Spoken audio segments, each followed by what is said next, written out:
தாக்குதல் வந்து பிரிசிஷனா, அதாவது கரெக்டா எங்க அடிக்கணும், யாரை அடிக்கணும், துல்லியமா அடிச்சிருக்காங்க. போர் விமானங்கள் யூஸ் பண்றது, மிசைல் ஸ்ட்ரைக்ஸ் தான் அடிச்சிருக்காங்க. விமானங்கள் யூஸ் பண்ணல எங்கேயுமே. விமானங்களை வச்சு தாக்கல. இதெல்லாம் வந்து ட்ரோன், இது என்ன லாய்ட்ரிங் மியூனிஷன்ஸ் அப்படின்னு சொல்லுவாங்க.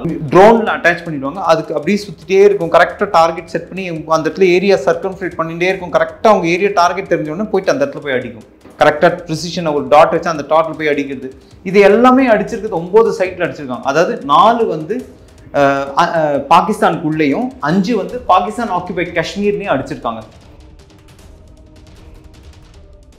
இந்த ப்ரிசிஷன் எல்லாமே நடந்தது காலங்காலத்தில் 1:44 நடந்திருக்கு. இதில் கிட்டத்தட்ட ஒரு 80க்கும் மேற்பட்ட டெரரிஸ்டுகள், தீவிரவாதிகள் அழிக்கப்பட்டிருக்காங்க. பாவல்பூர்ன்ற இடம் ஏன் ஃபேமஸ்னா, ஜெய்ஷ் இ முகமதோட ஹெட் குவார்ட்டர்ஸ் அங்கே தான் இருக்குது. ஜெய்ஷ் இ முகமதோட ஃபேமிலி 14 பேர் இறந்துட்டாங்க. இது வந்து ஜஸ்ட் ட்ரெய்லர் தான், பிக்சர் அபி பாக்கி ஹே, இன்னும் ஸ்டார்டிங். இப்போ தான் உங்களுக்கு வந்து புரிய வந்திருக்கு என்ன இதுன்னு. அவங்களோட கராச்சி ஸ்டாக் மார்க்கெட்லேருந்து எல்லாமே கிராஷ் ஆகிடும். தீவிரவாதிகள் வந்தால் அடிப்போம். அவர் சொல்கிற மாதிரி அவங்க நிறுத்தினா நாங்கள் நிறுத்துகிறோம் அப்படின்னு சொல்கிறது வந்து நம்ம இன்னும் ஆரம்பிக்கவே இல்லையே. நம்ம எங்கே ஆரம்பித்தோம்? நீங்கள் தீவிரவாதிகள் அனுப்பிச்சிங்க, அவங்களுக்கு கொலை பண்ணோம், அவ்வளோதான். அடுத்த கட்ட நடவடிக்கை எப்படி சார் இருக்கும் நீங்கள் எதிர்பார்க்குறீங்க? இந்தியா பதிலடி கொடுத்துருக்காங்க. இது இந்த சூழலை பார்க்கும்போது இப்போது to be honest, India Pahalgam attack நம்ம திருப்பி பதிலடி கொடுத்தாச்சு. இதோடு அவங்க பேசாமல் இருந்துட்டாங்கன்னா பிரச்சனை இல்லை. ஆனால்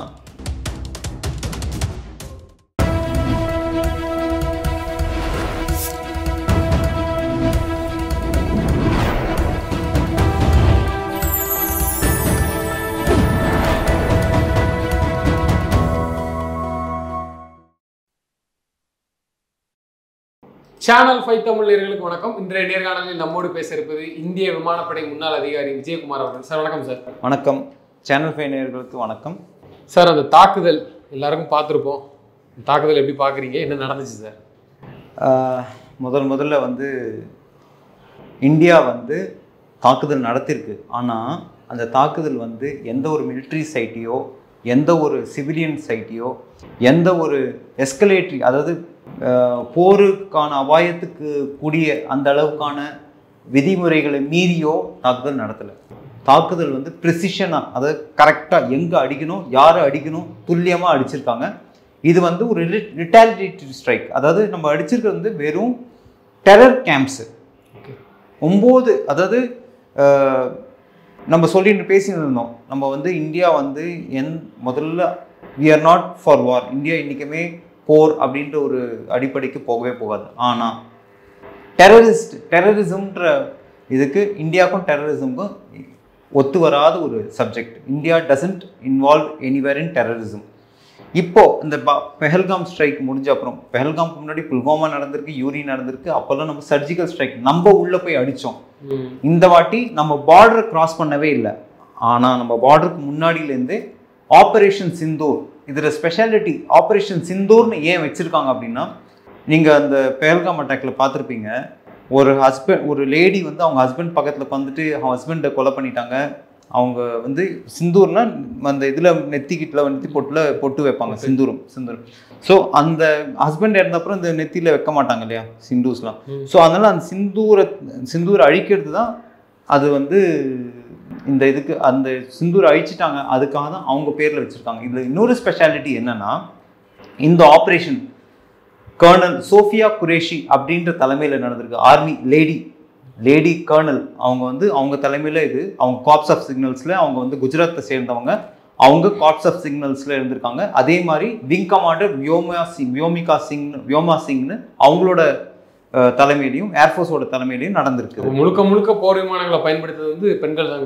போர் விமானங்கள் யூஸ் பண்ணுறது, மிசைல் ஸ்ட்ரைக்ஸ் தான் அடிச்சிருக்காங்க. விமானங்கள் யூஸ் பண்ணலை எங்கேயுமே. விமானங்களை வச்சு தாக்கல. இதெல்லாம் வந்து ட்ரோன், இது என்ன லாய்ட்ரிங் மியூனிஷன்ஸ் அப்படின்னு சொல்லுவாங்க. லாய்ட்ரிங் மியூனிஷன்ஸ்னா இது வந்து ட்ரோனில் அட்டாச் பண்ணிடுவாங்க. அதுக்கு அப்படியே சுற்றிட்டே இருக்கும். கரெக்டாக டார்கெட் செட் பண்ணி அந்த இடத்துல ஏரியா சர்க்கம்ஃபரேட் பண்ணிகிட்டே இருக்கும். கரெக்டாக அவங்க ஏரியா டார்கெட் தெரிஞ்சோடனே போயிட்டு அந்த இடத்துல போய் அடிக்கும். இந்த விஷுவல் சைட்லாம் பார்த்தீங்கன்னா கரெக்டாக அந்த பாம்பு ரிலீஸ் ஆகுது. இந்த நிறைய சேனல்ஸில் போட்டுகிட்டே இருப்பாங்க, நிறைய பாம்ப்ஸ் ரிலீஸ் ஆகுது. கரெக்டாக ப்ரிசிஷனை ஒரு டாட் வச்சு அந்த டாட்டில் போய் அடிக்கிறது. இது எல்லாமே அடிச்சிருக்கிறது 9 சைட்டில் அடிச்சிருக்காங்க. அதாவது 4 வந்து பாகிஸ்தானுக்குள்ளேயும் 5 வந்து பாகிஸ்தான் ஆக்குபைட் காஷ்மீர்லையும் அடிச்சிருக்காங்க. இப்போ அந்த 5 இடமும் இந்த 9 இடமுமே வந்து தீவிரவாதிகள் பிரைமரி ஹெல்த் சென்டர்ன்ற பேர்ல கேம்ப் நடத்திருக்காங்க. அதாவது நான் கரெக்டாக சொல்றேன்னா, இது சர்ஜிக்கல் ஸ்ட்ரைக் கிடையாது. இது வந்து கரெக்டாக லொக்கேஷனை பார்த்து துல்லியமாக இன்டெலிஜென்ஸ் ஏஜென்சிஸ் கூட ஏர்ஃபோர்ஸ், ஆர்மி, நேவி எல்லாம் கோஆர்டினேட்டட் ஸ்ட்ரைக்கு. நமக்கு முன்னாடி சொன்னோம், பிரதமர் நரேந்திர மோடி வந்து இது கொடுத்துட்டாரு. என்ன சொன்னார்? க்ளீன் சிட் கொடுத்துட்டாரு. ஆர்மி, நேவி, ஏர்ஃபோர்ஸ்க்கு ஃப்ரீ ஹேண்ட் கொடுத்துட்டாரு. போங்க, உங்களுக்கு என்ன பெஸ்ட்டுன்னு தோணுதோ போய் சம்பவம் பண்ணிட்டு வாங்க. இதுதான் அவர் சொன்னது. He has given a free hand to Army, Navy and Air Force and he has not intervened. அவங்க பிளானிங், இத்தனை நாள் பிளானிங், திட்டம் இதெல்லாம் பண்ணி கரெக்டாக எங்கே அடிக்கணும்னா எந்த ஒரு பிரச்சனையும், அதாவது இன்டர்நேஷ்னலில் வந்து சிவிலியன்ஸ் தாக்காமல் வெறும் they have hit only the terrorist camps and terrorist centers. அவ்வளோதான். இதில் கிட்டத்தட்ட ஒரு 80க்கும் மேற்பட்ட டெரரிஸ்டுகள், தீவிரவாதிகள் அழிக்கப்பட்டிருக்காங்க. இதில் முக்கியமான இது என்னன்னா, 9 இடத்துல அடிச்சிருக்காங்கன்னு சொன்னேன் இல்லையா? இந்த 9 இடங்கள் வந்து இது பாருங்க, எல்லாமே வந்து கோட்லி, அதாவது அந்த 5 இடங்கள் வந்து பாகிஸ்தான் ஆக்குபைட் காஷ்மீர்ல சொன்னேன் இல்லையா? முசாஃபராபாத் பாகிஸ்தான் ஆக்குபைட் காஷ்மீரோட கேபிட்டல். இப்போ நம்ம எப்படி தமிழ்நாடோட கேபிட்டல் சென்னைன்ற மாதிரி பாகிஸ்தான் ஆக்குபைட் காஷ்மீரோட கேபிட்டல் வந்து முசாஃபராபாத். அங்க அடிச்சிருக்காங்க. கோட்லி, குல்பூர், பிம்பர், சியால்கோட், சக் அம்ரு, முர்திகே, பாவல்பூர். முர்திகேன்ற லொகேஷன் இதெல்லாம் வந்து நம்ம லைன் ஆஃப் கண்ட்ரோல்லேருந்து ஒரு 20-25 கிலோமீட்டருக்குள்ள இருக்கிறதுலாம். பாவல்பூர்ன்றது வந்து ராஜஸ்தான் தார் டெசர்ட் இருக்குல்ல, ஜெய்சல்மீர், அதுலேருந்து ஒரு 30-35 கிலோமீட்டர் தள்ளி இருக்கு. ஸோ பாவல்பூர்ன்ற இடம் ஏன் ஃபேமஸ்னா, ஜெய்ஷி முகமதோட ஹெட் குவார்ட்டர்ஸ் அங்கே தான் இருக்கு. அதே மாதிரி லஷ்கர்-இ-தொய்பா வந்து முர்திகேல இருக்கு. இதுதான் ரொம்ப முக்கியமான இடம். அண்ட் இது பார்த்தீங்கன்னா, இதில் வந்து அடித்தது எல்லாமே வந்து டார்கெட்ஸ் அட்டாக் பண்ணது எல்லாமே வந்து நம்ம வந்து கிளியராக வந்து டெரரிஸ்ட் தான் டார்கெட்ஸ் தான் அட்டாக் பண்ணியிருக்கோம்.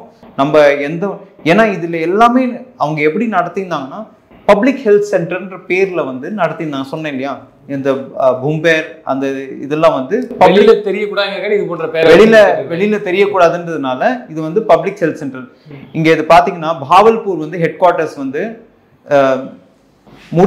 முர்திகேலையும் பாவல்பூர்லையும் 2025 பாலகோட் ஸ்ட்ரைக் நடந்ததுல, அங்கேருந்து தான் வந்திருக்காங்க. அதே மாதிரி இந்த இது இருக்கு இல்லையா, மெயினாக வந்து இதெல்லாம் ஃபுல்லாக வந்து அபாத் மாஸ்க், இந்த கோட்லியில் வந்து அபாத் மாஸ்க் அந்த இடத்துக்குள்ளலாம் மாஸ்க் மாதிரி அவங்க அதாவது என்னன்னா டெரரிஸ்ட் கேம்புன்னு தெரியக்கூடாது. தொழுகை இடம் அந்த மாதிரி இடத்துல இவங்கெல்லாம் வந்து நிறைய அந்த ஐடியாலஜிஸ், நம்ம வந்து ஜிஹாத் அந்த ஒரு ஐடியாலஜி கொண்டு போய் அவங்க வந்து அந்த பசங்களுக்கு, சின்ன சின்ன பசங்களுக்கு இது தோணும். ஆனால் இந்த ஸ்ட்ரைக்கில் எந்த ஒரு ஏர்கிராஃப்டோ எந்த ஒரு மேன் பவரோ இந்தியா எல்ஓசி காஸ் பண்ணல. பாகிஸ்தானோட மிலிட்ரி அசெட் எதையுமே நம்ம அழிக்கலை. Very clear. நம்ம அழிச்சது எல்லாமே டெரரிஸ்ட் கேம்ப்ஸ் மட்டும்தான். இப்போ வந்து அவங்க கிளைம் பண்ணுறாங்க, நம்ம வந்து சிவிலியன்ஸை கொலை பண்ணிட்டேன் அப்படி இப்படின்னு கிளைம் பண்ணுறாங்க. பட் அந்த மாதிரிலாம் எதுவும் நடக்கலை. பட் இது வந்து ஃபால்ஸ் நெகட்டிவ். சைனாவும் வந்து கொஞ்சம் ஃபால்ஸ் ப்ரோபகண்டா பண்ணிட்டு இருக்காங்க. இப்போ என்னன்னா, இந்தியாவில் வந்து ஒரு சில பல ஏர்போர்ட்ஸ்கள்லாம் வந்து க்ளோஸ் பண்ணியிருக்காங்க. ஒரு ஜம்மு ஸ்ரீநகர் ஏர்போர்ட்டு, சண்டிகர், ஜெய்சல்மீர், ஜோத்பூர், அந்த மாதிரி முக்கியமான ஏர்போர்ட்டுகள், இந்த ராஜ்கோட்டு, பாவ்நகர், ஜாம்நகர் ஏர்போர்ட்லாம் க்ளோஸ் பண்ணிக்கன்னா, பார்டரில் இருக்கிற ஏர்போர்ட்ஸ்லாம் அங்கேருந்து ஸ்ட்ரைக்குனா மேக்ஸிமம் வந்து ராஜஸ்தான், குஜராத், ஜம்மு காஷ்மீர், ஹரியானா அந்த பார்டர்ஸில் தான் வந்து நிறைய இது இருக்குது, பாகிஸ்தானோட பார்டர்ஸ். இந்த நிமிஷத்துக்கு வந்து நம்மக்கிட்டேருந்து பாகிஸ்தான் வந்து என்ன சொல்கிறாங்க அப்படின்னா, எங்களோட சிவிலியன்ஸ் தான் அடிச்சிருக்காங்க அப்படின்ற மாதிரி தான் கிளைம் பண்ணுறாங்க. பட் நம்ம வந்து கிளியராக எல்லாமே வந்து ப்ரீஃப் பண்ணிவிட்டு, இந்த விஷயங்கள்லாம் ப்ரீஃப் பண்ணி இன்டர்நேஷ்னல் ப்ரீஃப் பண்ணிட்டு தான் நம்ம பண்ணியிருக்கோம். இதில் ஒரே ஒரு என்னென்னா, மாக் ட்ரில் அப்படின்ற பேரில் நம்ம சொன்னோம். அவங்க நிஜமாவே மாக் ட்ரில்லில் நினச்சிருந்துருப்பாங்க. ஆனால் இந்த ப்ரெசிஷன் எல்லாமே நடந்தது காலங்காலத்தில் 1:44 நடந்திருக்கு. காலையில் 1:44 இந்த ஸ்ட்ரைக்ஸ் ஃபுல்லாக நடந்திருக்கு. காலையில் எல்லாரும் எதிர்பார்க்காத அளவுக்கு அவங்க இது வந்து ஒரு மே 7 ஒரு வரலாறில் இடம்பெற்ற ஒரு நாள். ஏன்னா வந்து இன்னைக்கு தான் ஸ்ட்ரைக் அடிச்சிருக்கோம். உள்ளே போய் இது வரைக்கும் நம்ம வந்து என்ன பண்ணியிருக்கோம்னா சர்ஜிக்கல் ஸ்ட்ரைக் பண்ணியிருக்கோம், உள்ளே அடிச்சுட்டு வந்திருப்பாங்க. ஆனால் இந்த வாட்டி மிசைலை விட்டு அடித்து ட்ரோன் மிசைல் இருந்தது, ட்ரோன் மினிஷன்ஸ், அதாவது அந்த இவங்களோட என்ன சொல்லுவது, அவங்களோட பாகிஸ்தான் உள்ளே போய் ஃபர்ஸ்ட் டைம் வந்து பாகிஸ்தான் பிஓகேல அடிச்சிருக்கோம். பாலாகோட்லாம் பிஓகே உள்ளே இருக்கிறது. ஆனால் இந்த வாட்டி பாவல்பூர் இதெல்லாம் வந்து பாகிஸ்தானுக்கு பிஓகேக்கு வெளியில் இருக்கிற சைட்ஸ்லாம் நம்ம அடிச்சிருக்கோம். ஸோ இது ஒரு முக்கியமான இதுவாக கருதப்படும். இல்லை அடுத்த கட்ட நடவடிக்கை எப்படி இருக்கு? ஏன்னா பதில் தாக்குதல் பாகிஸ்தான்ல இருந்து இருக்கலாம். ஏன்னா அவங்க என்ன வேணாலும் முடிவு எடுப்பாங்கிற ஒரு சூழ்நிலை தான் இருக்கு. ஏற்கனவே நாடும் திவாலாகி போச்சு. அதாவது நாங்கள் நிறுத்துறோம் அப்படிங்கிற ஒரு உடன்பாட்டுக்கு வந்த ஒரு நாட்டுடைய வளர்ச்சி நிமித்தமாக வருவாங்க, அவங்களுக்கு எல்லாமே கைமீறி போச்சு. அப்போ தீவிரவாதம் சுதந்திரமாக செயல்படுவாங்க தானே உள்ள, அப்படிங்கிற ஒரு சுச்சுவேஷன் இருக்குல்ல சார்? இல்லை, இப்போ நம்ம மேக்ஸிமம் தீவிரவாதிகளும் நம்ம அழிச்சிட்டோம். ஆனால் தீவிரவாதிகள் அழிச்சதுனால உருவாகிட்டு தான் இருப்பாங்க. அது ஏன்னா நீங்கள் என்னைக்கு வந்து ரூட் காஸ்ட்லேருந்து அழிக்கணுமோ அன்றைக்கி தான் இருக்கும். ஸோ இப்போ வந்து நீங்கள் சொல்கிற மாதிரி 100% நம்ம தீவிரவாதிகளை கொலை பண்ணிட்டோமா அப்படின்னு கேட்டால் இல்லை, நம்ம இன்னும் 100% அழிக்கலை கண்டிப்பாக. ஆனால் இது வந்து ஒரு former army chief Manoj Naravane சொன்ன மாதிரி இது வந்து ஜஸ்ட்டு ட்ரெய்லர் தான், பிக்சர் அபி பாக்கி ஹை, இன்னும் ஸ்டார்டிங் இப்போ தான் உங்களுக்கு வந்து புரிய வந்திருக்கு என்ன இதுன்னு. But they're tasting their own medicine. அவங்க தான் வளர்த்தது தீவிரவாதி. லாஸ்ட் டைம் இன்டர்வியூவில் கூட நான் சொல்லியிருந்தேன், பாகிஸ்தான் வந்து என்ன சொல்லிட்டு இருக்காங்க, நாங்கள் 30 வருஷமாக யூஎஸ்க்கும் யூகேக்கும் நாங்கள் தீவிரவாதி இது பண்ணியிருந்தோம், நாங்கள் வேறு வழி இல்லாமல் அவங்களுக்கு சப்போர்ட் பண்ணியிருந்தோம் அப்படின்னு சொல்லியிருந்தாங்க. அவங்களே ஒத்துக்கிறாங்க. இப்போ அவங்க வந்து தேர் டேஸ்டிங் அவங்களோட இந்த தீவிரவாதத்தோட எஃபெக்ட் தான் இன்னைக்கு நம்ம இந்த இதில் கொண்டு வந்து அவங்களோட அழிவுக்கு காரணமாக இருக்குது. இன்னைக்கு பாகிஸ்தானுக்கு வந்து ஃபண்ட்ஸுக்கு ஐஎம்எஃபோட ஃபண்ட்ஸ் இப்போ கொடுக்கணும், 1 பில்லியன் ஐஎம்எஃப் ஃபண்ட்ஸ் இந்த சாட்டர்டேக்குள்ளே அவங்களுக்கு பணம் வரணும். இப்போ இதனால வந்து அவங்களோட கராச்சி ஸ்டாக் மார்க்கெட்லேருந்து எல்லாமே கிராஷ் ஆகிடும். அவங்களோட எக்கனாமியே டவுனாக இருக்குது. இருக்கிற இப்போ எக்கனாமி இப்போ டவுனில் தான் இருக்குது. இப்போ அவங்களுக்கு வாரில் போகணுன்னா டெய்லி ஒரு 4 to 5 மில்லியன் ருபீஸ் செலவாகும் ஆர்மிக்கு. ஏன்னா அவங்க ஏர்போர்ட்ஸ் க்ளோஸ் ஆனோம், மேலே ஃப்ளைட்ஸ் பறக்க முடியாது, அவங்களுக்கு வந்து இது யூஸ் பண்ண முடியாது, ஃபியூல் வந்து எல்லாம் ரேஷனலைஸ் பண்ணி சாப்பாடுலாம் ஆர்மிக்கு கொடுக்கணும், ஆர்மிக்கு ப்ரையாரிட்டிஸ் பண்ணணும். இந்த பக்கம் இன்னொரு பிரச்சனை என்னன்னா, பாகிஸ்தானோட பலோச் லிபரேஷன் ஆர்மி ஒரு பக்கம் அவங்க சண்டை போட்டிருக்காங்க, எங்களுக்கு விடுதலை வேணும், பாகிஸ்தான் கூட நாங்கள் இருக்க மாட்டோம். இந்த பக்கம் பஷ்டூன், ஸ்கைபர் பஷ்டூன் அவங்க இருக்காங்க, அங்கே கில்கிட் பல்திஸ்தான் அவங்களும் சண்டை போட்டிருக்காங்க. இந்த பக்கம் ஆப்கானிஸ்தான் டூரண்ட் லைன் நாங்கள் ஒத்துக்க மாட்டோம், இந்த டூரண்ட் லைன் நாங்கள் ஒத்துக்க மாட்டோம், எங்களுக்கு பார்டர் வந்து இது கிடையாது அப்படின்னு சொல்லி அவங்க சண்டை. ஸோ பாகிஸ்தான் வந்து 4 முனை, இந்த பக்கம் இந்தியா எல்ஓசி சண்டை போடுவாங்களா, இல்லை பாலூச்சிஸ்தான் கூட சண்டை போடுவாங்களா, இல்லை ஆப்கானிஸ்தான் கூட சண்டை, கைஃபர் பங்க்டுவா இந்த கில்கிட் பல்திஸ்தான் கூட சண்டை போடுவாங்க. எல்லாரும் கூட தேர் இப்போதைக்கு அவங்க இருக்கிற சுச்சுவேஷன், அவங்க இருக்கிற ஒரு நிலைமையில் எக்கனாமிக் சஸ்டெனன்ஸ் கிடையாது அவங்களுக்கு. இப்போ கடன் வாங்கி தான் ஓடிட்டு இருக்காங்க. இன்னும் எவ்வளோ கடன் வாங்குவாங்க சொல்லுங்க? அவங்க கிட்ட they are not having that opportunity to grow. Pakistan பாதுகாப்புத்துறை அமைச்சர் சொல்லியிருக்கிறாரு, இந்தியா நிறுத்தினால் நாங்கள் நிறுத்த தயார். கிட்டத்தட்ட ஒரு சரண்டரா ஒரு நிலைமைக்கு தான் அவர் பேசின பேச்சை பார்க்க முடியாது. அதை எப்படி பார்க்குறீங்க? இந்தியா வந்து வெறும் நாங்கள் என்ன, நீங்கள் வந்து அடிச்சிங்க, அவங்க சிந்தூர் அடிச்சிங்க, பாகிஸ்தானை நாங்கள் டெரரிஸ்ட் மட்டும் கொலை பண்ணிட்டோம், நாங்கள் இப்போ இனிமேல் எதுவும் பண்ண மாட்டோம், தீவிரவாதிகள் அனுப்பக்கூடாது, இங்கே அடிச்சா நாங்கள் அடிப்போம், தீவிரவாதிகள் வந்தால் அடிப்போம், தீவிரவாதிகள் இனிமேல். ஆனால் இங்கே அவர் சொல்கிற மாதிரி அவங்க நிறுத்தினா நாங்கள் நிறுத்துகிறோம் அப்படின்னு சொல்கிறது வந்து நம்ம ஒன்றும் ஆரம்பிக்கவே இல்லையே. நம்ம எங்கே ஆரம்பித்தோம்? நீங்கள் தீவிரவாதிகள் அனுப்பிச்சிங்க, அவங்களை கொலை பண்ணோம், அவ்வளோதான். தீவிரவாதிகளை நாங்கள் அடியோடு ஒழிக்கணுன்றது தான் எங்களோட இன்டென்ஷன். இதனால தான் அந்த தண்ணி ஸ்டாப் பண்ணது, இதனால தான் போஸ்டல் ஸ்டாப் பண்ணிட்டோம், ஏர் டிராஃபிக் ஸ்டாப் பண்ணிட்டோம், அந்த இராணுவ அதிகாரிகள் இங்கே இருந்தாங்க கொஞ்சம் பேர், அவங்கள அட்வைசர்ஸ்லாம் அவங்களாம் திருப்பி அனுப்பிச்சிட்டோம். எல்லாமே பண்ணதுக்கு காரணம் வந்து நம்ம எப்படியாவது அவங்க அப்போவாவது திருந்துவாங்களான்னு பார்த்தோம், திருந்துற மாதிரியே இல்லையே. பட் இந்த வாட்டி அவங்க வந்து மெசேஜ் சொன்னாங்க தெரியுமா, அந்த இவங்க லேடிஸ்லாம் கொலை பண்ணிட்டு எங்களையும் எங்கள் ஹஸ்பண்டை கொலை பண்ணிட்டீங்க, எங்களை எதுக்கு கொலை பண்ணாமல் விட்டீங்க அப்படின்னா, அவங்களோட நெத்தி இதை சிந்தூரத்தை அழிக்கிற மாதிரி தான். நெத்தி சிந்தூர், அந்த சிந்தூரை மாங்மே சிந்தூர்னு போகிறவங்க, அந்த சிந்தூரை அழிக்கிறது தானே அவங்களோடது. அது அழிச்சதுனால தானே இப்போ ஆப்ரேஷன் சிந்தூர்னு பேச்சு லேடிஸே வச்சு தானே பண்ணுறாங்க. நம்ம இந்த கர்வத்துக்குடைய என்னதுன்னா, நம்ம ஆர்மிலையும் ஏர்ஃபோர்ஸ்லையும் இருக்கிற லேடிஸ் தான் வந்து இதுக்கு ஸ்போக்ஸ் பர்சனாகவும் அந்த ஆர்மிக்கு வந்து அவங்க கர்னல் சோஃபியா குரேஷி தான் வந்து ஹேண்டில் பண்ணியிருக்காங்க இந்த ஸ்ட்ரைக்ஸ்லாம்.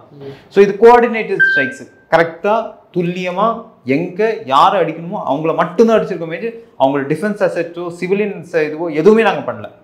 இந்தியாவோட பயன்படுத்திய மிசைல் பற்றி உங்களுக்கு தெரியுமா சார்? ஏன்னா முழுக்க ட்ரோன் தான், அது ரஷ்யாவிடம் இருந்து வாங்கின மிசைல் தான் சொல்கிறாங்க. அது வந்து ட்ரோன் மியூனிஷன்ஸ் தான். அது என்ன சொல்கிறது, பர்டிகுலர் மிசைல்ஸ் பேர்லாம் அது ஸ்பெசிஃபை பண்ணல. பட் அட்டாக்ஸ் வந்து ட்ரோன் அம்யூனிஷன்ஸ் வந்து யூஸ் பண்ணி அதை வச்சு தான் யூஸ் பண்ணியிருக்காங்க. மோஸ்ட் இம்பார்ட்டன்ட்லி சில இதெல்லாம் வந்து டிஸ்க்ளோஸ் பண்ணிக்க கூடாது, எப்படி இதெல்லாம் சொல்லணும் அப்படின்னு.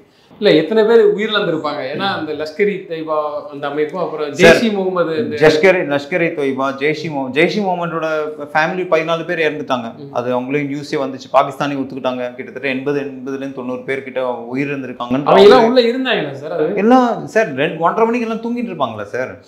இருக்கு. அதனால தான் பாலகோட் ஸ்ட்ரைக் போது காலங்காலத்தில் நம்ம அடிக்கிறதுலாம் வந்து காலங்காலத்தால லேட் நைட்டு காலங்காலத்தில் இந்த டைம்ல தான் இருக்கு. எல்லாம் அவங்க எதிர்பார்க்காத நிலைமை. ஏன்னா இது வரைக்கும் எதிர்பார்த்துருக்கோம். ஏன்னா அடிப்பாங்கன்னு எத்தனை நாளாக நம்ம எதிர்பார்த்தோம். சரி இனிமேல் எப்போ அடிக்க போறாங்க, மார்க் ட்ரில் தானே பண்ண போறாங்க, அவங்க எதுவும் மார்க் ட்ரில் பண்ண போறாங்கன்னு நீங்க நினைச்சிருந்தாங்க. பட் இது மார்க் ட்ரில் வந்து நம்ம வேற லெவல் அவங்க புரிஞ்சிக்கல. அதனால தான் கரெக்டாக ஏன்னா இத்தனை நாள் நம்ம பேசாமல் இருந்திருக்கோம். ஏன் மார்க் ட்ரில் பண்ற அன்னைக்கு தான் அடிக்கிறோம். திஸ் தான் பிளானிங். இதெல்லாம் வந்து political planning, army coordinate planning, இதெல்லாம் வந்து important way of communication, deceiving way of communication. இதெல்லாம் அப்படிதான். இல்லை அது ஒரு சில இடங்கள்லாம் பார்க்கும்போது மசூதியாகவும் இருக்குது. அதானே சொன்னேன் சார். நீங்க இப்போ கைபர்னு ஒரு இடம், குல்பர்னு ஒரு இடம் சொன்னேன்ல, இப்போ அங்க வந்து பாத்தீங்கன்னா அவங்களோட இடம் வந்து எப்படி வச்சிருந்துருக்காங்க அப்படின்னா ஒரு பப்ளிக் ஹெல்த் சென்டர்ல நடத்துற மாதிரி. அங்க வந்து ஒரு இப்போ ஹாஸ்பிட்டல் மாதிரி நடத்துறாங்க. ஆனா அந்த ஹாஸ்பிட்டல் கிடையாது, அது வந்து உள்ள தீவிரவாதிகள் கேம்ப். ஆனா வெளியில இருந்து பாக்குறதுக்கு ஹாஸ்பிட்டல் தோட்டம். பாகிஸ்தானுக்கு தெரியுமே சார். தெரியாம இருக்கிறதுனால அவங்க பாகிஸ்தான் வந்து அவங்களும் ஓப்பனா ஒத்துக்கிறாங்களே 30 வருஷமா நாங்க டெரரிஸ்ட் வளர்க்கணும். அப்போ நீங்க எப்படி தெரியாம இருக்கும்? சரி சார், நீங்க இவ்வளவு பெரிய கண்ட்ரி வச்சிருக்கீங்க, உளவுத்துறை எல்லாம் வச்சிருக்கீங்க, எல்லாமே வச்சிருக்கீங்க, உங்களுக்கு தெரியாத லஷ்கர் இ தொய்பா சார், ஜெய்ஷ் இ முகமது, லஷ்கர் இ தொய்பா எல்லாம் பேண்ட் சார். யூஎஸ்ல பேண்ட் தானே சார். அவங்கலாம் ஆர்கனைசேஷன் தடை செய்யப்பட்ட ஆர்கனைசேஷன் எப்படி நடத்துறாங்க? ஹிஸ்புல் முஜாஹிதீன்லாம் பேண்ட் ஆர்கனைசேஷன் எப்படி நடத்துறாங்க? அப்பனா உங்களுக்கு பாகிஸ்தான் தெரிஞ்சுதான் நடக்குது. ஏன் வேற எந்த கண்ட்ரிலையும் இல்லை ஹிஸ்புல் முஜாஹிதீன்? ஏன் பாகிஸ்தான்ல இருக்கு? ஏன் லஷ்கர் இ தொய்பா பாகிஸ்தான்ல இருக்கு, வேற கண்ட்ரில இல்லை? ஏன் வந்து ஜெய்ஷ் இ முகமது வேற கண்ட்ரில இல்ல? இப்ப சைனா வந்து இது வந்து கண்டனக்குரியதோ எதுவுமே சொல்லல. அதாவது எப்படின்னா இந்தியா நடத்துனது நல்ல அடிதான் சொல்லாம என்ன சொல்லிருக்காங்க, இது வந்து வருத்தம் அளிக்கிறதுங்கிற மாதிரி பேசியிருக்காங்க. ஆமா. அமெரிக்கா என்ன சொல்லியிருக்குன்னா இது வந்து 1000 ஆண்டு காலமாக நடந்துக்கிட்ட ஒரு பிரச்சனை, ஒரு விரைவு வருகிறாங்க. இப்ப இதெல்லாம் பார்க்கும்போது வேற எதுவும் பாகிஸ்தானுக்கு பிற நாடுகள் ஆதரவு தெரிவிக்கும் போது இது வரக்கூடிய காலங்களில் தான். ஏன்னா ஈரான் வந்து ஒரு தகவலை சொல்லியிருக்கிறாங்க. என்ன சொல்லியிருக்காங்க சொல்லுங்க. இல்ல அவங்க சொன்னது என்னன்னா இது வந்து உண்மையில கண்டிக்கத்தக்கது அப்படிங்கிற மாதிரி தான் பேசியிருக்காங்க. அவங்க வந்து ஜஸ்ட் இது வந்து உயிர்கள் போயிருக்கு அதனால அப்படி பாக்குறாங்களே வெஜி. பட் அமெரிக்காவே கிளியரா சொல்லியிருக்காங்களே சார். அமெரிக்கா என்ன சொல்றாங்க, இது வந்து ஒரு பல வருஷம் பல டெக்கேட்ஸா ட்ரம்ப் சொல்றாரு. நான் ஓவல்ல நடந்து வந்துட்டு இருக்கும்போது எனக்கு இந்த விஷயம் வந்தது.